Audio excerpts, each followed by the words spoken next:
आप दिल्ली विश्वविद्यालय विधि संकाय की प्राध्यापिका हैं। वह अखिल भारतीय अधिवक्ता परिषद की उपाध्यक्ष हैं और भारतीय न्याय प्रणाली के भारतीकरण की दिशा में आपकी महत्वपूर्ण भूमिका रही है। माननीय डॉक्टर सीमा सिंह जी, कृपया आप आएं और आकर हम सबको संबोधित कर अनुग्रहित करें।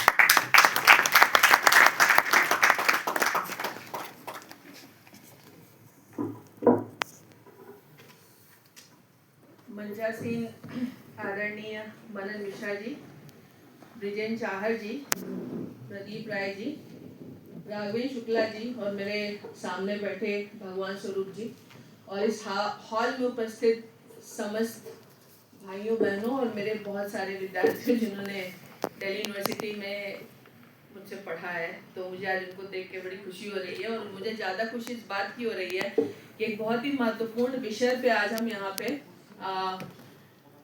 डिस्कस करने या विचारों का आदान प्रदान करने के लिए एकत्रित हुए हैं।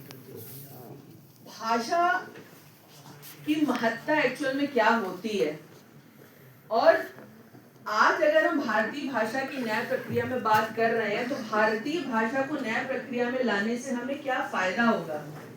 जब तक हम इसको नहीं समझेंगे तब तक शायद हम इस प्रक्रिया को भी ज्यादा स्मूथ नहीं बना पाएंगे। आप सबको पता है कि जब ब्रिटिशर्स आए तो ब्रिटिशर्स यहाँ पे दो मेन एजेंडा लेकर के आए थे। मैं उस पर बस थोड़ा ब्रीफ में आपको बताऊंगी। एक मेन एजेंडा उनका ये था कि उनको अपने लॉ को थोपना था।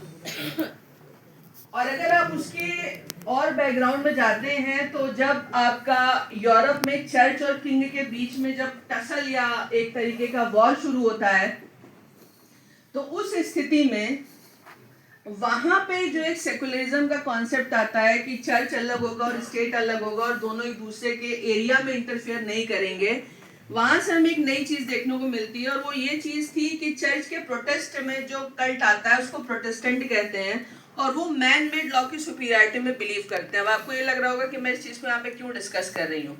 मैं इस चीज को यहाँ पे इसलिए डिस्कस कर रही हूँ कि जब ईस्ट इंडिया कंपनी भारत आती है तो वो इसी प्रोटेस्टेंट आइडियोलॉजी से भारत आई थी, और यहाँ पे आने के बाद भारत पे लंबे समय तक राज करने के लिए उन्होंने बेसिकली दो चीजें डिसाइड करी थी।